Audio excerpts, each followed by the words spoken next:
नमस्कार, मैं हूं रविकांत। स्वागत है आप सबका। पिछले एपिसोड में मैंने महात्मा बुद्ध के बारे में बताया, उनके जन्म से लेकर के ज्ञान प्राप्ति तक। आज उसके आगे की चर्चा करते हैं। जैसा कि मैंने बताया था कि महात्मा बुद्ध को जब ज्ञान प्राप्त हुआ तो उन्हें ये आभास हुआ था, जो 4 बातें उनके ज्ञान के रूप में सामने आई, उन्हें 4 आर्य सत्य कहा जाता है। वो 4 बातें क्या थीं कि संसार दुखों से परिपूर्ण है, संसार में दुख है। दुख है तो उसका कारण भी है, माने दुख क्यों है उसका कारण भी है। और अगर दुख है उसका कारण है तो उसका अंत भी है। उस कारण का अगर अंत कर दें तो दुखों का अंत हो जाएगा, दुख को हम वहीं रोक देंगे। और चौथा है दुखों के अंत का मार्ग क्या है, किस मार्ग से दुखों का अंत होगा। तो ये इन्हें 4 आर्य सत्य कहा जाता है। और मूलतः महात्मा बुद्ध के शिक्षाओं का, उनके ज्ञान का, उनके दर्शन का मूल तत्व यही 4 आर्य सत्य हैं। इन्हीं 4 आर्य सत्यों में पूरा बौद्ध दर्शन समाहित है। अब जैसा कि महात्मा बुद्ध ने बताया कि संसार दुखों के अधीन है, संसार में चहुँ ओर दुख ही दुख है। ये बात सही है, क्योंकि शरीर जो है वो अनेक तरह की व्याधियों से घिरा हुआ होता है। दुख समुदाय हमारे सामने उपस्थित होता है जो हमें पीड़ा देता है। सर्व दुखम दुखम, चारों तरफ दुख ही दुख है। जैसे रोग है, बुढ़ापा है, चिंता है, असंतोष है, शोक है, निराशा है, वगैरह वगैरह, ये सब दुख के कारण हैं। अब अगर दुख है तो दुख का कोई कारण भी होगा। पहला आर्य सत्य है दुख, और दूसरा आर्य सत्य है दुख का कारण। दुख का कारण क्या हो सकता है? दुख का कारण है कि जो व्याधियां हमें मिलती हैं वो किसी न किसी वजह से मिलती हैं। हमारे अनुचित व्यवहार से मिलती हैं, हमारे अनुचित सोच से मिलती हैं, हमारे अनुचित कार्य पद्धति से मिलती हैं।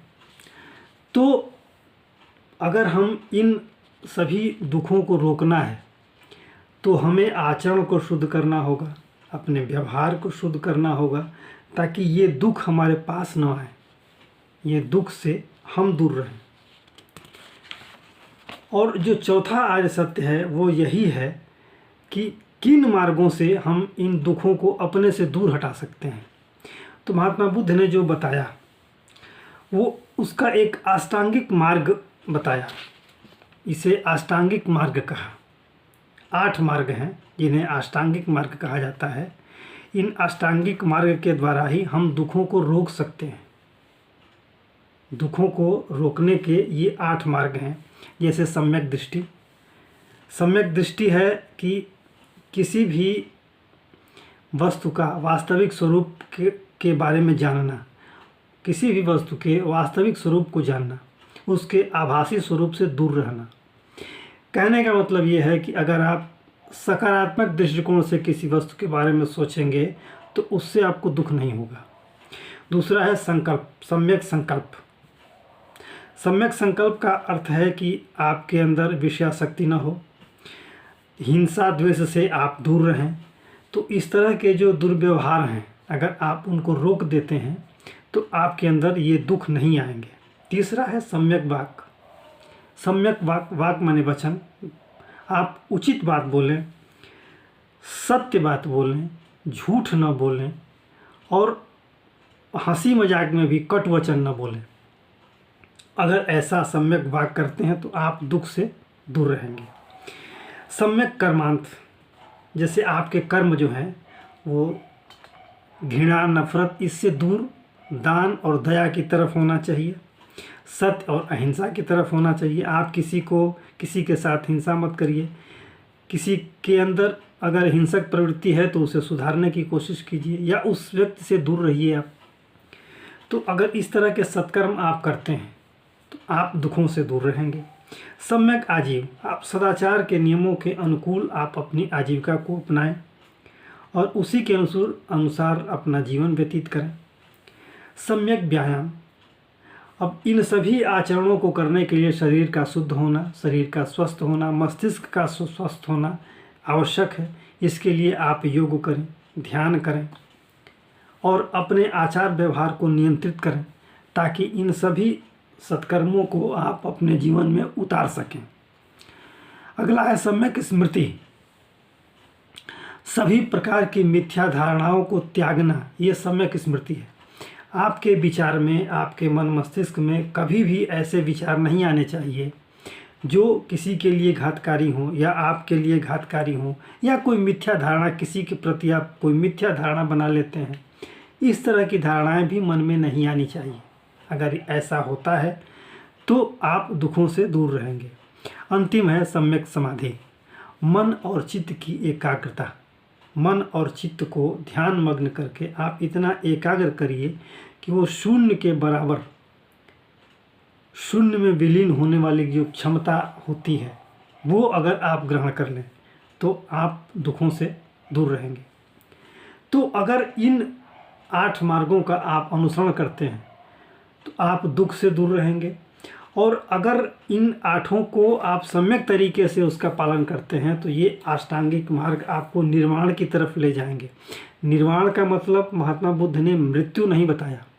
निर्वाण का मतलब ये है कि आपने अपने बुरे कर्मों को अपनी परिधि में आने से रोक दिया है और आपके सत्कर्म,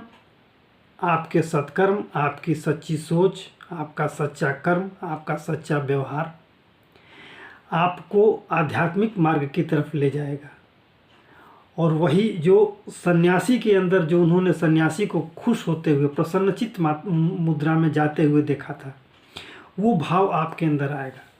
सारी व्याधियों को आप त्यागते हुए उस मार्ग की तरफ आप चलेंगे जहाँ सिर्फ मोक्ष है, जहाँ सिर्फ निर्वाण है और जहाँ सिर्फ सद्गति है और आप उस आत्मीय आनंद को प्राप्त करेंगे।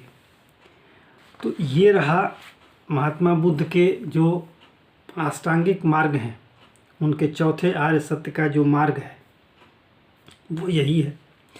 ऐसा देखने से प्रतीत होता है, पूरे अगर बौद्ध दर्शन को आप देखें, महात्मा बुद्ध के दर्शन को आप देखें, तो महात्मा बुद्ध के दर्शन में एक मानवतावादी सोच है, एक सच्चे आचरण की सोच है, एक नैतिकता का मूल मंत्र है। तो इसको धर्म से जोड़ना उससे बेहतर होगा कि इसे दर्शन के रूप में देखा जाए। महात्मा बुद्ध के सभी उपदेश, महात्मा बुद्ध के द्वारा दिया गया सभी ज्ञान एक दर्शन है, एक नैतिक दर्शन है जो व्यक्ति के नैतिकता उसको उच्च मानदंडों पर स्थापित करती है, व्यक्ति को व्यवहार कुशल बनाती है, व्यक्ति की सोच को धनात्मक दिशा में ले जाती है, पॉजिटिव सोच को बढ़ाती है। और ये एक जीवन की आचार संहिता है जो महात्मा बुद्ध ने अपने उपदेशों में लोगों को बताया।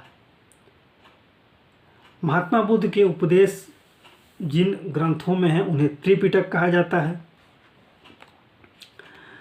त्रिपिटक, पिटक माने पिटारा होता है, या त्रिपिटक पिटारा यानी संग्रह, यानी जहाँ ज्ञान का संग्रह हो, जिनमें ज्ञान के संग्रह हो, वो पिटारा हैं। ये कौन कौन से हैं? ये 3 ग्रंथ हैं, सुत्त पिटक, अभिधम्म पिटक और विनय पिटक। सुत्त पिटक में धर्म संबंधी बातें हैं, मनुष्य का धर्म कैसा होना चाहिए, मनुष्य का व्यवहार कैसा होना चाहिए, मनुष्य का आचरण कैसा होना चाहिए, 2 व्यक्तियों के संबंधों की व्याख्या कैसी होनी चाहिए, उसका दृष्टिकोण कैसा होना चाहिए, ये सुत्त पिटक में अभिलिखित है। दूसरा है अभिधम्म पिटक। इसमें जो महात्मा बुद्ध के दार्शनिक विश्लेषण हैं, जो अन्य संतों के साथ महात्मा बुद्ध का जो वाद विवाद हुआ, जो साक्षात्कार हुआ, जो दार्शनिक चिंतन हुआ अन्य संतों के साथ, उसकी इसमें व्याख्या की गई है अभिधम्म पिटक में। और विनय पिटक तीसरा पिटक है जिसमें नीति संबंधी बातों की व्याख्या है, जिसमें भिक्षुओं के आचार व्यवहार, उनकी सोच, उनकी दिनचर्या के बारे में बताया गया है। तो ये है महात्मा बुद्ध की फिलॉसफी, महात्मा बुद्ध का दर्शन। तो इस आशा है कि ये एपिसोड आपको अच्छा लगा होगा। आपसे अनुरोध है कि आप इसे लाइक करें, शेयर करें और सब्सक्राइब करें। अगले एपिसोड में हम आगे की चर्चा करेंगे। धन्यवाद।